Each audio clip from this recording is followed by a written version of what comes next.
Temos agora um convidado muito especial. Ele é o palestrante mais requisitado do Brasil atualmente. Historiador e professor da Unicamp. Participa em programas de rádio e televisão nas principais emissoras do país. Com vocês agora, professor Leandro Carnal.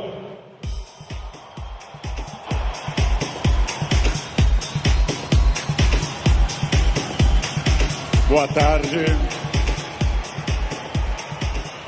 Muito boa tarde. Um imenso prazer estar aqui no Rio de Janeiro. Bem, obrigado. Obrigado. Obrigado. Muito obrigado. Ainda bem que eu não sou tímido. É um imenso prazer estar aqui no Rio de Janeiro, cidade que eu amo tanto. E é um imenso prazer falar sobre o tema que nós vamos falar agora. O tema que nós vamos falar agora, se eu for feliz, e vocês receptivos, como parece que são bastante, se eu for feliz e vocês receptivos, corre o risco, temos a chance de que seja um tema que transforme a vida de vocês. Por quê? Porque eu vou falar naturalmente de autores que eu estudo há 30 anos, eu vou falar das coisas que eu me dedico na universidade, eu vou falar de muitas coisas que vocês encontram nos livros. Mas, minhas senhoras, meus senhores, eu também vou falar das coisas que eu aprendi nesses 54 anos de vida, nesses 35 anos de magistério, e que eu tento transmitir através de livros, vídeos, programas e outras participações. Então, em primeiro lugar, vamos pensar numa pergunta que parece uma pergunta estranha, mas é de longe a pergunta mais importante. Por quê? Porque, obviamente, se num domingo à tarde eu tenho diante de mim esse imenso auditório, se num domingo à tarde eu tenho tanta gente que está aqui, é porque vocês estão dando uma resposta a essa pergunta. Vocês querem ser felizes. Vocês estão respondendo a uma questão importante sobre a realização da vida. Quanto mais consciente for essa resposta, quanto mais você tiver consciência do que você quer e do que você é, mais chance você vai conseguir de ser feliz. A pergunta que eu vou fazer, eu sei a resposta, porque eu estava ali atrás ouvindo essa maravilhosa rave aqui. A pergunta eu sei a resposta, porque nós estamos num clima de alegria, de entusiasmo. Entusiasmo é uma palavra linda, vem do grego cheio de Deus, entheos. Cheio de Deus, entusiasmo. Mas eu vou começar fazendo uma pergunta que eu sei a resposta. É típico de professor isso. Se eu pergunto aqui nesse ambiente entusiasmado, com 27 mil pessoas cheias de energia, se vocês são felizes, eu sei a resposta. Pergunta, nesse momento, quem nessa distinta plateia se considera uma pessoa feliz? Acaba de falir o laboratório do Prozac. Não haverá mais depressão no planeta Terra. Bem, é óbvio que a felicidade de vocês é notável. Se eu fosse cego e surdo, eu sentiria a vibração do auditório. Porém, agora começa a função chata do filósofo. Amanhã, quando vocês estiverem afônicos, semissurdos, amanhã, quando vier mais uma segunda-feira e mais uma, amanhã, quando vocês lerem os jornais, que são a coisa mais broxante que existe hoje no planeta, ler manchetes de jornais, amanhã vocês estarão talvez não tão entusiasmados quanto hoje. E daqui a 15 dias, talvez um pouco menos. Mas esse é um momento em que o entusiasmo é lógico. Então a minha pergunta é para médio e longo prazo, porque eu estou falando de um dos momentos mais difíceis da história do Brasil. Eu estou falando de um momento complicado. Ok. É para eu falar mais próximo do microfone. Eu já acho que eu estou berrando, mas... Num momento da história do Brasil onde existe uma dificuldade imensa. Eu não vou citar o nome dessas pessoas, porque dizem que o simples nome atrai energia negativa para o ambiente. Vamos chamá-los de Voldemort 1, Voldemort 2. Bem, muito difícil que eu consiga pensar, porque da mesma forma que nós temos um momento político difícil, nós temos um isolamento enorme neste país, e as pessoas quase todas estão fechadas sobre seus aparelhos, estão fechadas sobre aquilo que estão lendo e vendo, estão mais olhando suas telas do que outras pessoas.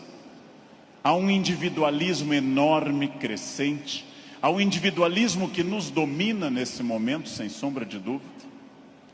E eu vou traduzir esse individualismo nessa piada. Um homem tenta advertir uma senhora que se encontra em rumo de colisão e grita o núcleo duro da mensagem, vaca, porque ele não tem tempo para elaborar uma frase, ele não tem tempo para dizer, cuidado, ó senhora, haverá um choque. Então ele grita apenas vaca, e ela que não olha para o rosto dele, e ela que não vê que o rosto dele é de preocupação e não de insulto, ela se vira e insinua que o casamento dele é uma sociedade aberta e não fechada. Bem,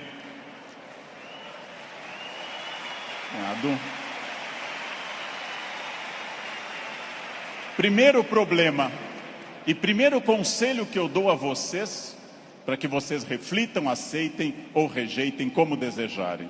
Primeiro conselho importante: olhem para o rosto das pessoas. Olhem para o rosto dos clientes. Olhem para o rosto de quem está comprando, porque o rosto humano é um livro poderoso que traduz tudo. O rosto humano lhe diz, eu estou adorando, eu estou detestando, eu estou entediado, eu estou entusiasmado. Comecem a olhar para o rosto, comecem a mandar menos emojis e emoticons pelo celular e comecem mais a olhar para o rosto humano que traduz tudo o que você precisa saber. Chego a sugerir ousadamente que vocês olhem para o rosto das pessoas da própria família, que conversem com maridos e mulheres. Olha a minha ousadia. Que olhem para essas pessoas. Que vocês passem a avaliar valores, emoções, sentimentos. Que vocês passem a pensar claramente em cada indivíduo único. Essa é uma das grandes chaves do sucesso. Eu tinha um erro, eu tinha um defeito como profissional. Há alguns anos eu entrava num grande evento como esse pensando o seguinte: acabei de chegar de Foz do Iguaçu, dei palestra lá, amanhã eu tenho que estar cedo em São Paulo, depois eu vou para a Bahia, depois eu tenho que voltar correndo da Bahia porque eu tenho aula na terça-feira de manhã cedo em Campinas.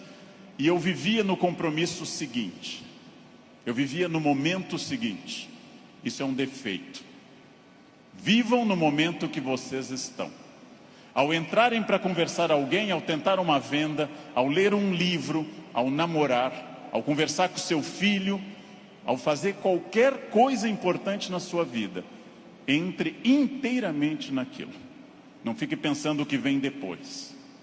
Faça daquela experiência única e que a pessoa que está com você não entenda e não sinta, em hipótese alguma, que ela é um obstáculo ao seu horário, que ela é um obstáculo à sua realização.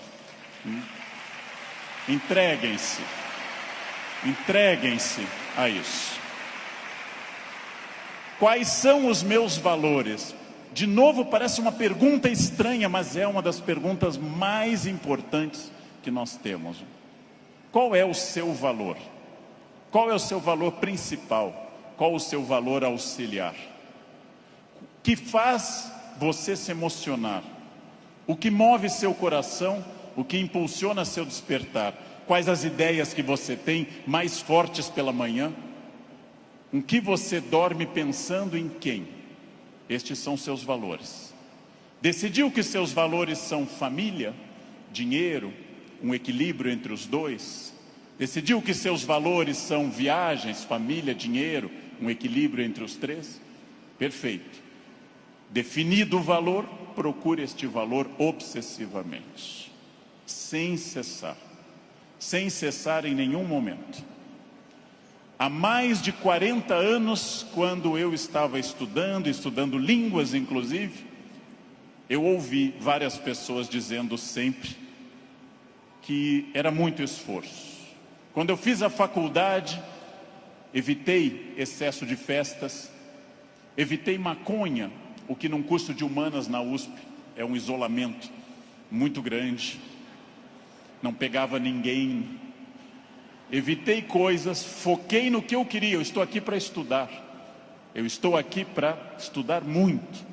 Depois continuei estudando e fiz mestrado e doutorado, fui morar fora, aprendi línguas e sempre mirando no meu valor. Meu valor é ser um profissional de excelência. E não apenas excelência média, de grande excelência. Então, eu mirei desde o início, gente. Eu mirei na ideia que eu quero ser Alexandre o Grande, não Alexandre o Médio, nem o Pequeno. Não quero ser médio, não quero ser a pessoa legalzinha. Por incrível que pareça, e até vaidoso que possa parecer a vocês, mas isso foi um lema de vida, desde muito cedo eu disse: eu quero ser, se não o melhor, um dos melhores professores do Brasil.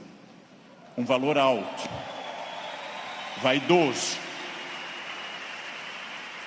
Só que eu aprendi que mirando alto, às vezes a gente consegue um pouco menos. Se você mirar baixo, você consegue ainda menos. Mire alto. Não tente ser o melhor vendedor do condomínio, é muito pouco. Não tente ser a melhor pessoa da rua, é muito pouco. Mirem alto. Mirem alto e busquem isso. Eu quero ser o melhor vendedor do Brasil. Simplesmente isso. Se alguém acha que não pode, ache os instrumentos para poder. E aí um outro conselho importante. Querem saber quando está dando certo? Querem saber quando o projeto de vida de vocês acertou no valor?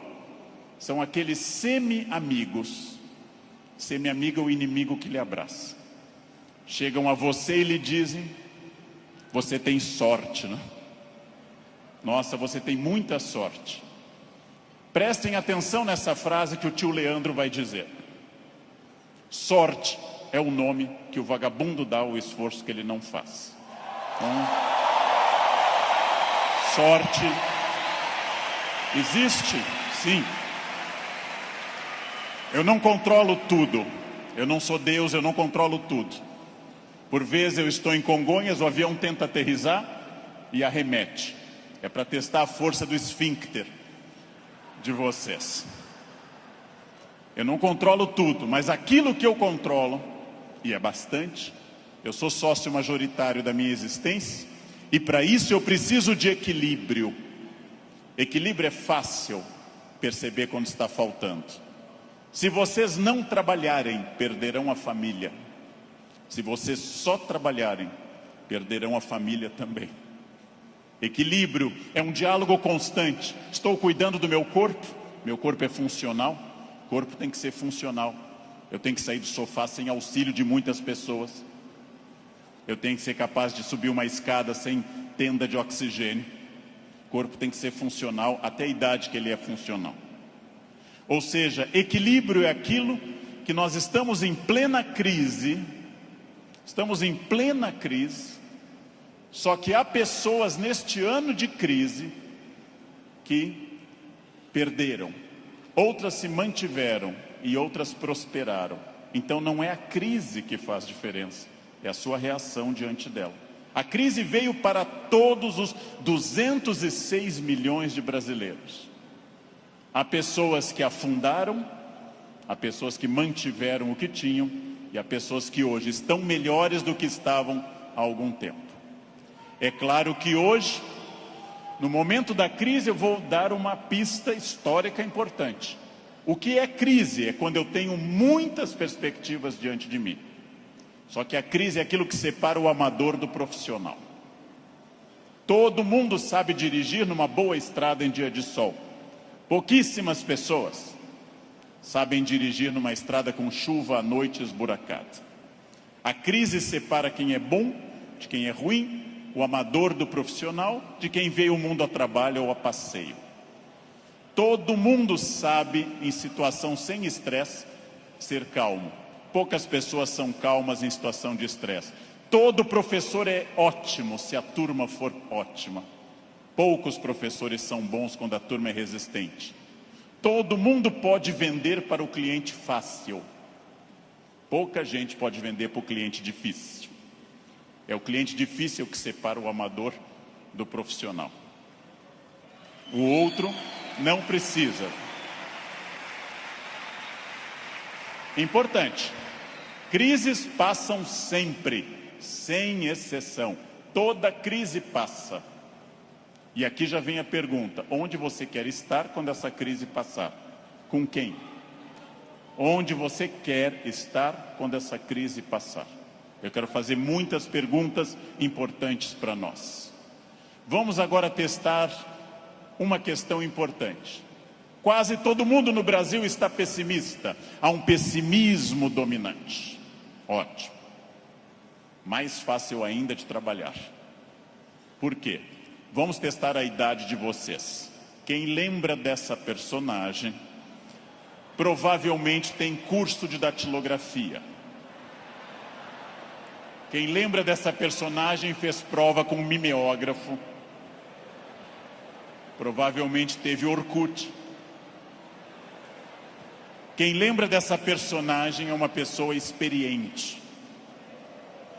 Essa hiena, um desenho animado da década de 60 e 70, a hiena Hard ficava dizendo: ó vida, ó céus, ó azar. Ela era pessimista, porém tudo o que a hiena dizia que podia dar errado, dava. Ela era pessimista, mas ela acertava. Por isso que eu quero dizer a vocês que o pessimismo pode ter alguns valores. Ele nos dá uma amostra dos riscos. É importante ter um pessimista na equipe, mas no máximo um, apenas um, que é o que uma equipe tolera. Quando alguém chega e diz: nós vamos dobrar o capital, dobrar o número de clientes, nós estaremos mais 30 países até o ano que vem, o pessimista diz: calma, não é tão fácil. Pessimista é importante para levantar problemas, mas agora eu vou mostrar uma imagem daquilo que eu acredito. No barco está a hiena pessimista dizendo: lógico, o continente está longe, a desidratação é certa, há tubarões, essa vela é ridícula, esse remo não vai levar a nada. Ele tem razão, a hiena tem razão. Mas observem uma coisa: o pessimista faz um bom quadro dos problemas, mas não está fazendo, para dizer uma coisa elegante para uma plateia distinta, não está fazendo sêmen algum para mudar isso. Não dá para ser mais direto que isso à tarde. Não? Bem,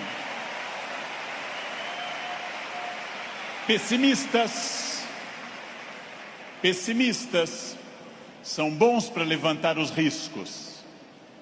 Pessimistas são péssimos para resolver os problemas. Para eu resolver um problema, para eu resolver qualquer coisa, eu preciso de um otimismo obsessivo. Se eu não for otimista, gente, eu jamais teria casado. As estatísticas me contrariam.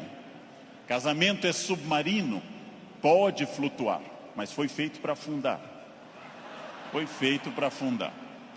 Se eu não fosse tomado de um otimismo obsessivo e doentio, eu não teria filhos, porque é um investimento de retorno muito ruim. Filhos nunca amortizam o que você investe neles. Com filhos você nunca chega ao topo. Pelo contrário, você vai investir centenas de milhares de reais e vai ouvir a frase: eu te odeio. Filho não vale a pena. Casar não vale a pena. Porém, se nossos pais não tivessem tido esse otimismo obsessivo, nenhum de nós estaria aqui hoje. Então, mais uma vez, um conselho forte. Ouçam os pessimistas. Para pessimista não vale a mãe é sempre otimista com vocês. Ouçam um cunhado é bom para isso. Ouçam o cunhado. Ouçam os pessimistas. Vejam o que eles têm a dizer, agradeçam. Enquanto eles falam, tenham aquela reação bovina. Ouçam. Depois agradeçam e comecem a trabalhar com otimismo total. É só assim que se cresce. É só assim que se consegue alguma coisa. Eu não sei quem governará o Brasil no ano que vem. Pela tradição republicana, o pior possível, mas ainda não escolhemos. Eu não sei, aliás, nem quem governará o Brasil no fim deste ano. Eu tenho total incerteza, mas quero garantir a vocês que, apesar da imprevisibilidade, há uma chave na mão de vocês chamada preparo. Quem daqui ler mais livros sobre técnicas boas de venda, estudar mais psicologia de vendas, quem tiver mais método, quem for mais otimista, quem for mais metódico, não sabe o que vai enfrentar, mas estará melhor do que quem não fizer isso. Não sei onde estaremos, gente. Não sei onde estaremos. Vejam, em nenhum momento na graduação de História e Filosofia, em nenhum momento fazendo mestrado ou doutorado ou estudando fora, eu imaginei que um dia eu teria a honra de falar para essa plateia tão numerosa e entusiasmada. Em nenhum momento. Jamais.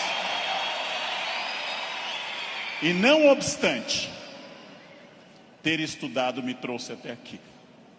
Ou seja, essa é a chave. Pergunta óbvia, onde você quer estar o ano que vem? Eu não sei o ano que vem, eu não sei 2018, eu não sei 2027, daqui a 10 anos. O futuro é sempre nebuloso. Gente que há 2, 3 ou 4 anos governava este país e tinha uma renda maior que todo esse auditório junto. Hoje está tendo uma hora de sol em Curitiba. O futuro é sempre oscilante. Porém, vamos transformar essas palavras. Substituamos passado por experiência, o que os trouxe até aqui. O presente, ação, esse encontro aqui na Barra. O futuro é estratégia, o que vai ser gestado nesse dia para o que vem pela frente. Se vocês pensarem em futuro como estratégia, entenderão que sim, o futuro é absolutamente imprevisível. Mas quanto mais estratégia eu tiver, mais eu vou controlá-lo. A chuva vai vir para todos. Quem souber nadar melhor vai sobreviver. Esse é um dado óbvio. Bem, mas eu erro. Eu erro bastante. Eu, Leandro, sou hoje melhor professor, porque já errei bastante. Eu, Leandro, erro. Errar é humano. Lembrem que no nosso mito fundacional judaico-cristão, a primeira empresa do mundo chamou-se Éden, e o proprietário selecionou 2 funcionários, dali mesmo, não fez seleção externa, criou ali dentro do Éden mesmo. Deu apenas uma regra, fez uma semana de compliance e deu apenas uma regra. Só não pode comer uma fruta, o resto tudo pode. Foram lá e comeram. Foram demitidos por justa causa. Foram para o mundo, tiveram 2 filhos. Um matou o outro, Caim matou Abel. Primeira família do mundo, a mais próxima de Deus. 2 infratores, um assassino e um cadáver. Essa é a primeira família do mundo. Uma família que tinha tudo para dar certo, gente. Não tinha sogra, não tinha nora e não tinha genro. Uma família perfeita. E deu errado. Pergunta. nós somos filhos deles. Errar é humano. Significa que todos que estão aqui, com exceção dos mentirosos, já erraram. Só os mentirosos nunca erraram, porque são mentirosos e dizem que nunca erraram. Faz uma coisa que eu treino há mais de 50 anos diariamente. Eu treino andar. Faz mais de 50 anos que eu treino diariamente e eu tropeço. Erro é um recado. Erro é um recado enviado para dizer que você pode mudar de estratégia, tem que aprender, tem que ter cuidado. Erro é fundamental. Errou, não conseguiu, não atingiu meta, falhou, ótimo. Se você aprender, você será melhor. Senão será só um chorão. Aprenda. Aprenda com o erro, gente. Aprenda com o erro. Erro lhe tira da zona de conforto. O que é a zona de conforto? É aquilo que me deixa satisfeito, feliz. Zona de conforto é aquilo que estraga o meu desafio. Ostra feliz, diz Rubem Alves, ostra feliz não desenvolve pérola. A pérola é a resposta da ostra a isso. Por que a ostra faz uma pérola? Porque um grão de areia a incomoda e ela reveste com madrepérola. Sem isso a ostra não produziria pérola. Zona de conforto é aquilo que lhe deixa repetindo. Eu caso, e caso como todo mundo com entusiasmo, querendo cuidar muito, fazendo muito afago e afeto, e vou ficando mais confortável no casamento, passo a ficar mais tempo no sofá, passo a usar moletom, passo a beijar minha esposa na testa, sinal claro de declínio erótico. Passo a chamar minha esposa de mãe, que é para não ter nada sexual mais, porque com a mãe ninguém tem nada. Perco a atenção na roupa de baixo, e ela, ao invés daquelas lingeries lindas, de seda e renda, vermelha e preta, passa a usar bege, de algodão, lavadas com sabonete no box, dia após dia. E assim os dias vão se sucedendo, e finalmente chegamos ao ponto mais baixo da relação. Os dois passam a usar croque. Acabou. Acabou. Não há sexo com croque, jamais. Bem, salvo se alguém aqui está de croque, é exceção do que eu estou dizendo. Fica muito bem em você. Fica muito bem. O que acontece com a zona de conforto? Eu passo a não querer fazer mais coisas certas nem com entusiasmo. Eu passo a achar que está bom estar no aquário lotado porque é conhecido. E eu não busco um aquário mais desafiador e maior. Tudo o que te agrada te engana. Tudo o que te seduz e te deixa confortável te conduz à mediocridade. Quanto mais você tiver desafios, mais você vai responder a esses desafios. Zona de conforto é muito curiosa, porque ela significa o fim da luta. Saiam da zona de conforto.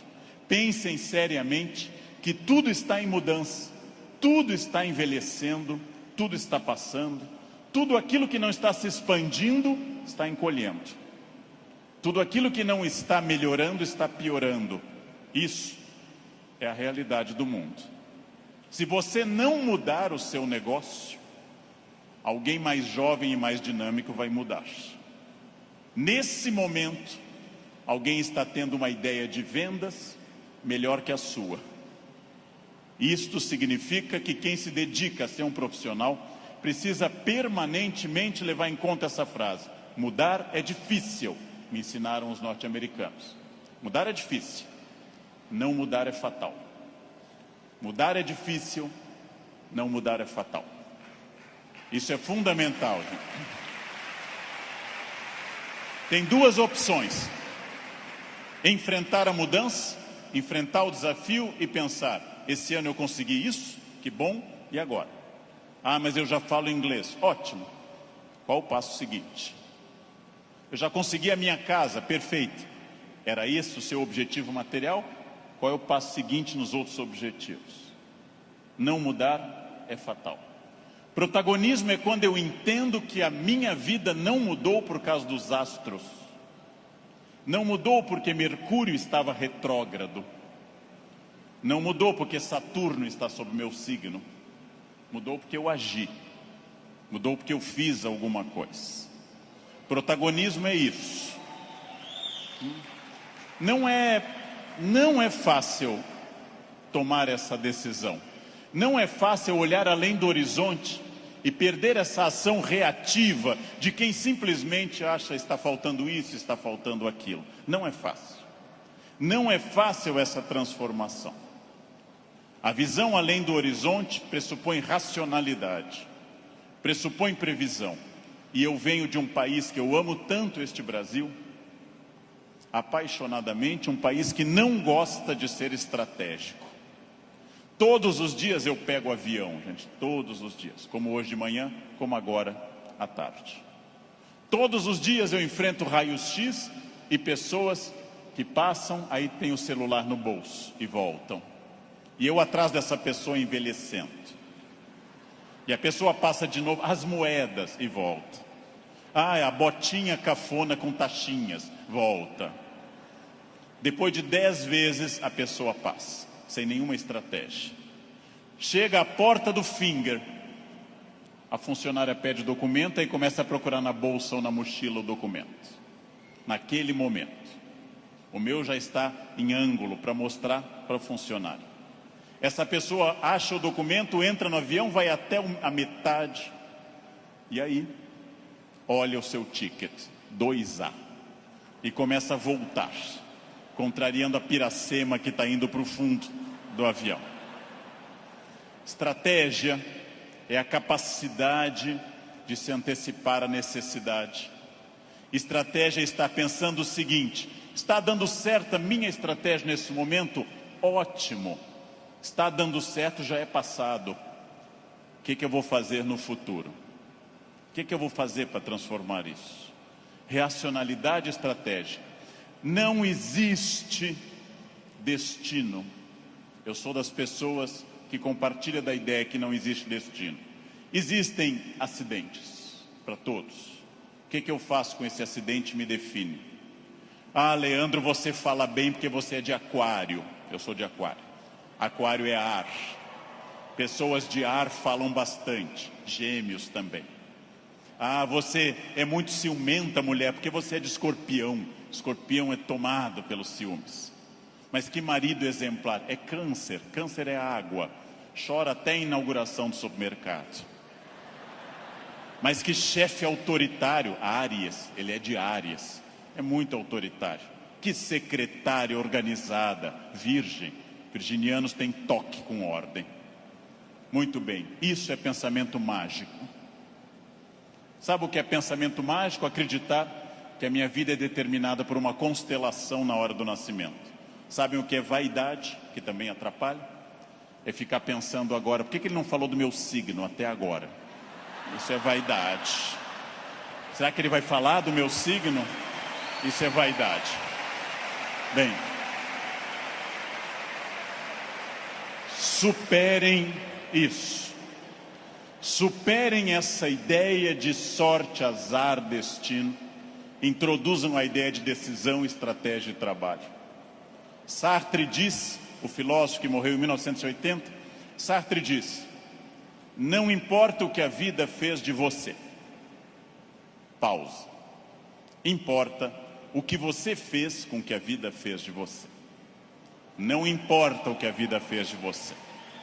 Importa o que você fez com isso. Você conseguiu aprender inglês porque sua família era rica e te levava para esquiar em Aspen, no Colorado? Ótimo. Tem outra maneira de aprender, na biblioteca pública com CDs de graça.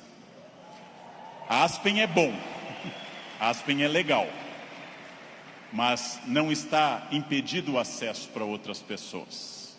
Não importa isso. A vida te deu 3 chances de sucesso material. Nascimento é a primeira. Quem nasceu de família boa, mas desprovida de recursos, já queimou 1/3 das chances. Família amorosa, mas sem CNPJ forte. Segunda chance, casamento. Quem casou por amor já queimou 2/3 das chances. Casar por amor elimina mais 1/3 das suas chances. Sobrou só um, gente. Só um caminho. Trabalhar. Trabalhar bastante. Ou casar de novo. Ou nascer de novo. Eu já me convenci que é trabalho, que queimei os 2/3 iniciais também. Tenho família amorosa e muito trabalho pela frente. O que significa isso, gente? Vamos pensar. Eu não sou controlado. Eu não sou controlado pelo destino.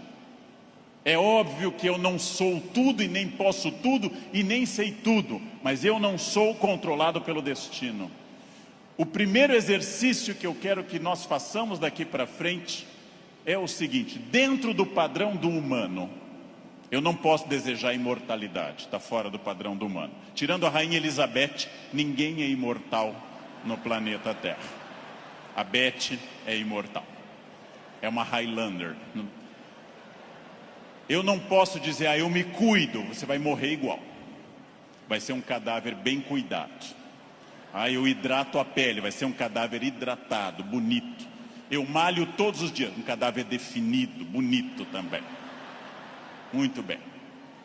A não ser que vocês queiram evitar Alzheimer, aí o meu conselho é: comam bacon, pururuca, banha, isso evita Alzheimer.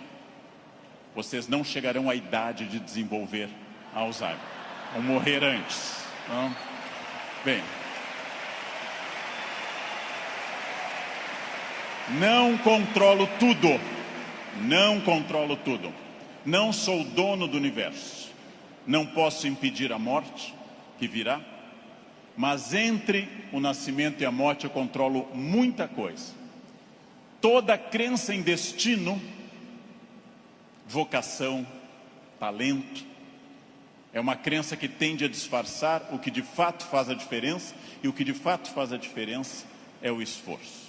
Eu tenho uma sorte imensa quando as pessoas me dizem: Leandro, você tem sorte. Eu tenho uma sorte imensa. E essa sorte se repete diariamente, porque eu acordo às 4 da manhã. Essa é uma sorte diária. Basta eu começar a dormir o dia todo que a sorte se vai. Ninguém me controla, e eu acredito, como os filósofos gregos, que a vida pode ser mais racionalizada. Eu acredito que eu tenha condições de interferir na minha vida.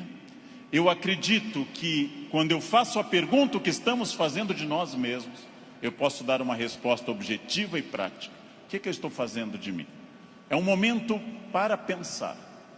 O que eu estou fazendo de mim? Essa é a vida que eu estou querendo levar? Com as pessoas que eu quero? A vida é muito curta, gente, é muito rápida, é muito passageira. E ouçam alguém de mais de 50. Depois dos 40 parece ficar mais rápido ainda. Parece que passa numa velocidade incrível. A vida é muito curta para que se perca tempo numa existência medíocre, numa existência pequena, numa existência fraca.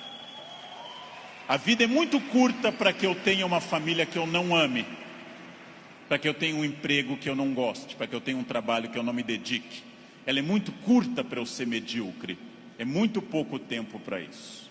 Perguntem o que estamos fazendo de nós mesmos e sigam o conselho que Sócrates fundou a filosofia ocidental: conheçam-se, conhece a ti mesmo, conhecimento de si. Sigam esse conselho, sigam essa ideia de saber quem vocês são. Se eu me conhecer, ninguém me ofende. Se eu me conhecer, ninguém me ataca. Já disse isso várias vezes na internet. Quando alguém me xinga no trânsito, eu tenho que saber se a pessoa está dizendo a verdade ou mentira, e nos dois casos eu não posso me ofender. Conheçam-se, saibam quem vocês são. O ano passado um aluno bateu a porta na minha cara e gritou: careca. O que eu vou dizer para esse aluno? Não, retire o que você disse, não, estou ofendido. Vejam, as pessoas têm direito a dizer o que querem, é um direito constitucional. Eu só me ofendo quando eu concordo com elas. Ataque é veneno. Veneno só funciona se eu tomar. Ataque é veneno, eu preciso tomá-lo. Então, se eu não tomar, o veneno não funciona. Já ouvi no trânsito de São Paulo e gravei um programa sobre isso uma vez, um café filosófico. Alguém me gritou, insinuando que minha mãe exercia atividade erótica remunerada. Examino a biografia de minha mãe, hoje com 80 anos. Na juventude ela está sempre com o rosto fechado nas fotos, como era próprio daquela época, nunca sorrindo. Era obviamente uma mulher fiel, sempre triste, fechada, uma mulher de um homem só. Não ria, não tinha aquela pele brilhante da mulher que não é tão dedicada. No passado por virtude, no presente por falta de mercado, minha mãe não é uma prostituta. Então eu não me ofendo. Mas se ela fosse, e não é crime no Brasil ser, eu teria que dizer à pessoa, você conheceu uma mãe? Você ia lá em casa? Não.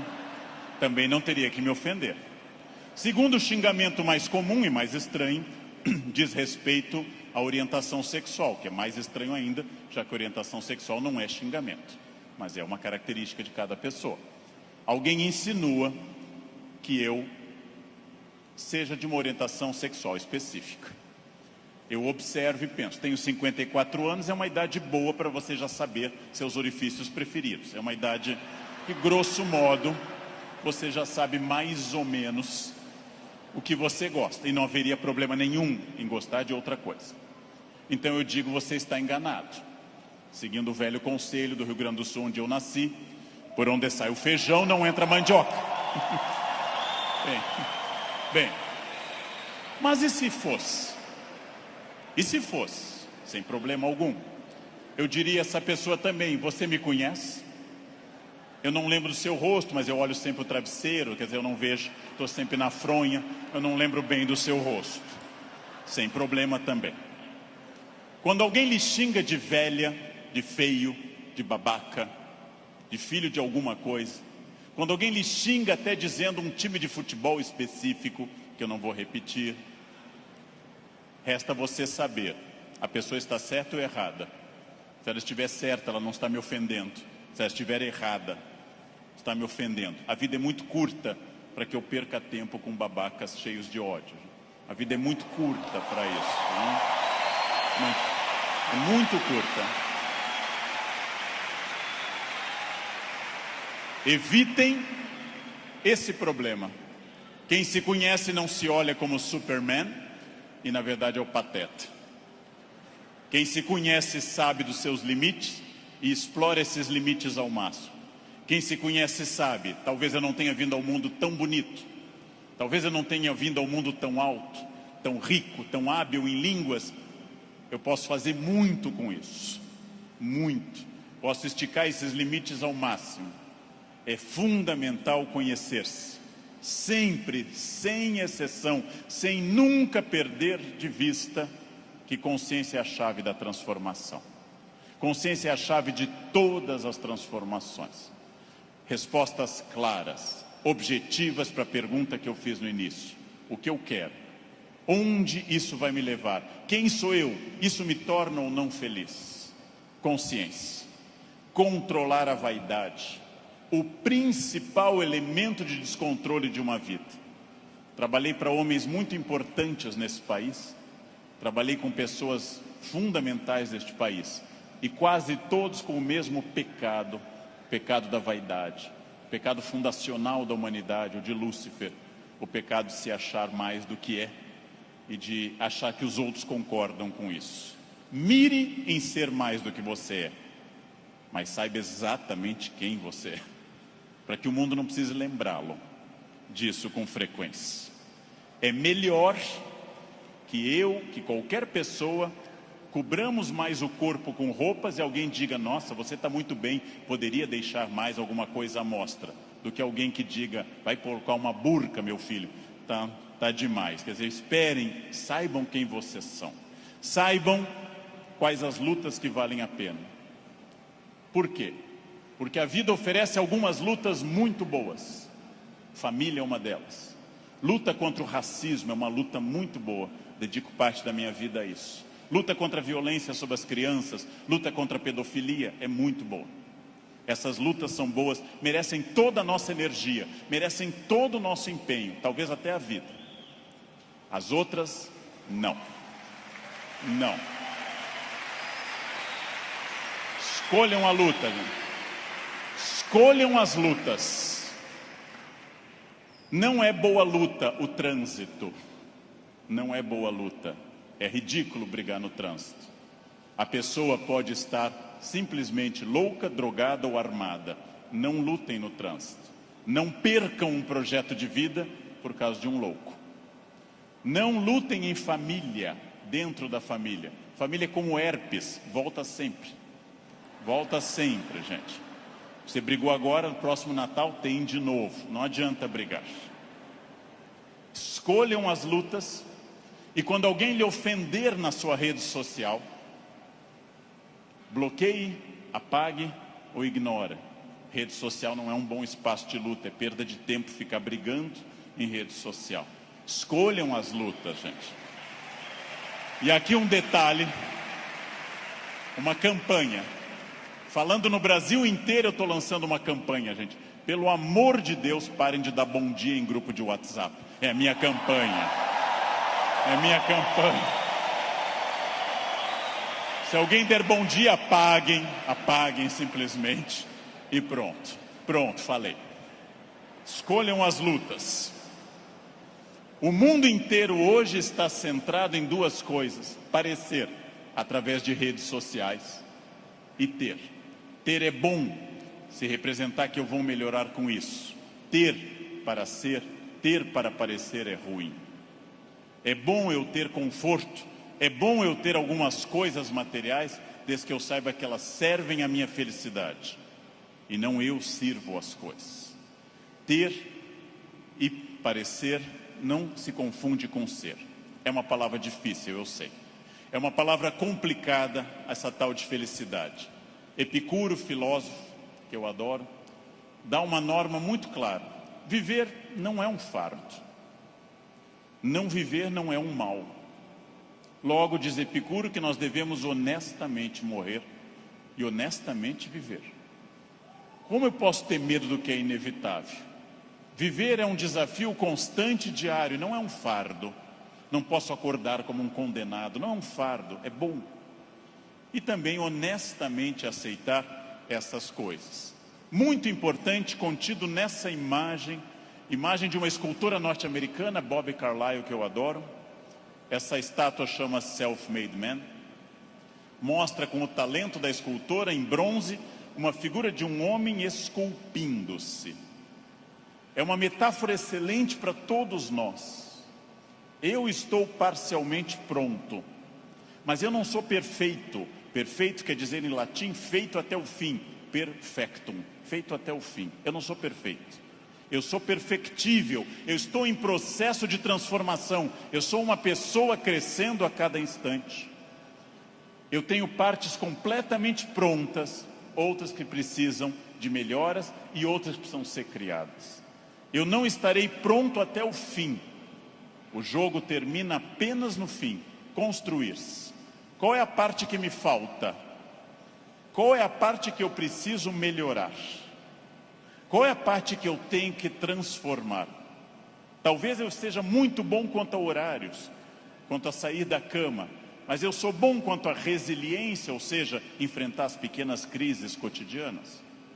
Eu sou bom com resiliência e com horários, mas sou muito irritadiço. Tenho que trabalhar isso no meu autoconhecimento, num processo de psicologia, tenho que trabalhar minha irritação. Eu tenho partes a serem melhoradas. Meu português não é bom? Leia, aprende, estude. Eu tenho partes a serem melhoradas. É isso que nós chamamos de construir-se, fazer-se, tornar-se melhor.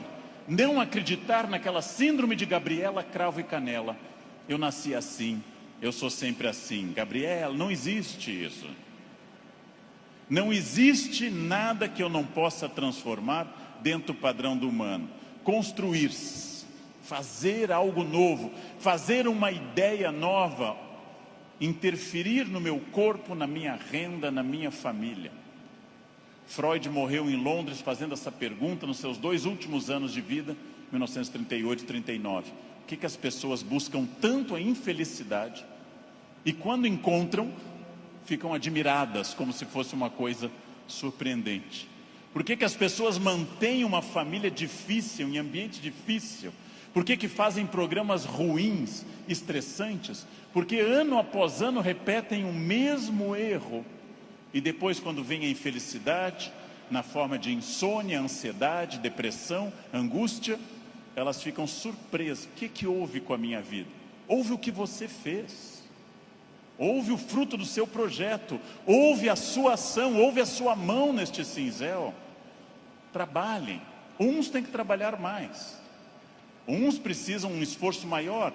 Tem gente que anda 5 minutos na esteira e define abdominais. Eu tenho raiva dessa gente. Tenho raiva. Tem gente que come brigadeiro dia e noite e está com 2% de gordura. Quero que morram. Eu vou ter que comer capim sem parar. Vou ter que correr daqui até o Recreio dos Bandeirantes e voltar fazendo num pé só para perder 100 gramas em 2 meses. Não é fácil. E devo dizer a vocês, vai piorando com o tempo. Não é fácil, mas é possível para todo mundo. É possível para todo mundo. Esculpam-se. Criem-se. Façam algo assim. Sejam alguém diferente. Façam algo que transforme a sua vida. Parem de ficar na estrada lamentando o que teria sido. Tirem o futuro do pretérito da cabeça de vocês. O que teria sido não tem importância. Só tem importância o que é e o que será. O presente e o futuro. Só. Ah, se eu tivesse feito isso. É irrelevante o futuro do pretérito no projeto de vida. Condicional em inglês. Não existe isso. Não pensem em nada que não seja fruto dessa ação. É isso que eu tenho perseguido sistematicamente nos últimos anos. Aquilo que eu quero, as metas que eu desejo, o mundo que eu quero ver, seguindo o conselho do grande Mahatma Gandhi, líder da Índia, seja você o mundo que você deseja ver, ou seja, anuncie em você o mundo que você deseja ver. Como eu quero um mundo mais ecológico, eu vou reciclar lixo em casa. Como eu quero um mundo mais humano e mais educado, eu serei mais humano. Como eu quero um trânsito mais cidadão, eu serei um melhor motorista. Como eu quero combater a violência entre as pessoas, eu serei menos violento. Eu sou a transformação que eu quero ver no mundo. Parem de se espelhar no mundo, construam essas coisas, digam a si mesmos onde querem estar, com quem, com qual corpo, com qual renda, em qual casa. E persigam esse objetivo. Persigam esse objetivo. Pronto. Simples.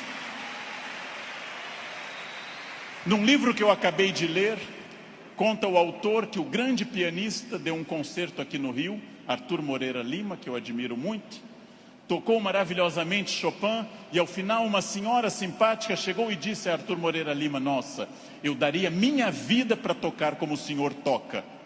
Ele respondeu: eu dei a minha. Essa é a chave. Eu dei a minha. Eu dei a minha vida significa eu fiz todo o esforço para isso.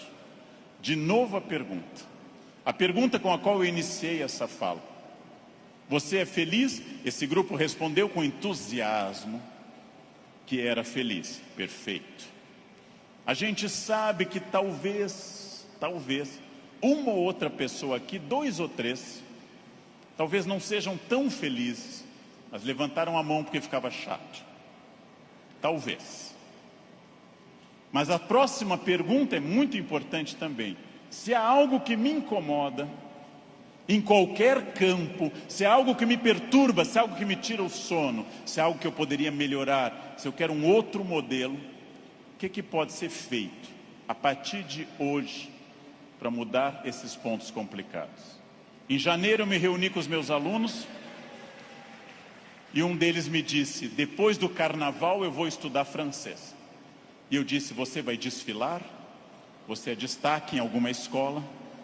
Você vai trabalhar na escola do samba, na cidade do samba? Não, então começa essa noite, e não depois do carnaval.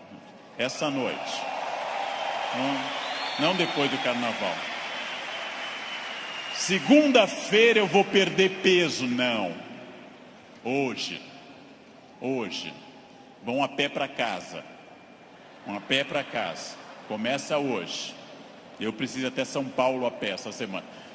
Vocês não podem pensar nisso para depois. Eu tenho um assistente que, vendo tudo que eu faço para o Natal em família, eu gosto muito da festa de Natal, sou um fascinado pelo Natal, adoro festa de Natal. Ele disse: nossa, como eu gostaria que o Natal fosse assim lá em casa. E eu perguntei: e o que você acha que acontece para ser assim na minha casa? Anjos descem dia 24 e trazem a ceia e as atrações prontas, ou você me vê desde outubro no telefone indo atrás disso? O Natal será o que você quiser que ele seja. Será o que você quiser que ele seja. Se o seu Natal é depressivo, se o seu Natal é aquele que toca Jingle Bells e você chora, se o seu Natal é depressivo, é uma escolha sua, respeitável. Você gosta de Natal assim. Se o seu Natal é alegre, é uma escolha sua. Isto vale para tudo que vocês decidirem. O que pode ser feito para mudar os pontos complicados? Onde eu posso transformar quem eu quero ser daqui para frente? Eu digo isso sabendo que é fácil dizer e é complicado fazer. E o que eu ganho se eu for estratégico, consciente? O que eu ganho se eu tiver autoconhecimento? Estou recapitulando o que eu falei. E o que eu ganho se eu fizer as perguntas certas e me esforçar para atingir esse objetivo? A resposta disso é óbvia, é a vida plena. O que é uma vida plena? É a vida que eu controlo de acordo com a minha felicidade. Pessoas não plenas são aquelas que dizem que são levadas. Não dei sorte. Tentei, mas foi assim. Minha família não é uma família de sucesso. Eu tentei, mas não era o que eu queria. Não, você não tentou suficientemente. Acontece que, para conduzir a uma conclusão, tem uma coisa terrível. O fracasso é uma das coisas mais confortáveis que a espécie humana inventou. O fracasso é agradável, me tira toda a responsabilidade. Não dei certo, fui à falência, adquiri um vício, eu bebo até cair. O fracasso é super confortável, porque ele me faz parar de lutar. No momento que eu paro de lutar, eu me sinto tranquilo. O fracasso é um quarto confortável, o sucesso é um quarto desafiador. O fracasso é uma coisa que agrada a maioria das pessoas, por incrível que pareça. Por isso tanta gente gosta do fracasso. Por isso tanta gente fica no fracasso. Por isso que tanta gente leva um casamento ruim 30 anos. Fica num emprego ruim 30 anos. Não faz uma coisa certa uma década inteira e pensando, não deu. Porque isso é confortável. É confortável. E aí volto à pergunta que eu fiz aos senhores desde o início. Volto a essa pergunta fundamental. De fato, o que eu quero? Quem eu sou? Onde eu quero chegar? Com quem eu quero chegar? Quais são meus objetivos? Se eu tiver consciência profunda, eu transformo por completo. Então, a primeira pergunta vocês já deram a resposta. E deram a resposta antes de ouvir o que eu tinha para falar. Todos aqui são felizes. Ótimo. Perfeito. A segunda pergunta é mais complicada. É a pergunta para deixar para vocês pensando nessa linda tarde de domingo. Quem daqui quer, nos próximos 10, 20 ou 30 anos, quem daqui quer continuar sendo feliz, com êxito e feliz? Bem, melhor ainda, eu também. Melhor ainda, agora vai começar o primeiro dia do resto da vida de vocês. Agora começa a parte mais importante. Esqueçam o que passou. Esqueçam o passado. Esqueçam tudo que veio até aqui. Reinvente-se. Reconstrua. Faça dessa vida um espaço completamente diferente. Fácil. Sua vida vai continuar sendo muito feliz. Não se acostume ao fracasso. Acostume-se à felicidade. Desafiem-se. Sejam melhores. A vida só vale a pena se ela for intensamente vivida, intensamente aproveitada dentro desses objetivos. Por que que eu sei isso? Porque é o que eu faço aqui hoje, inclusive. Então, muito obrigado pela atenção de vocês. Muito obrigado. Obrigado. Muito obrigado.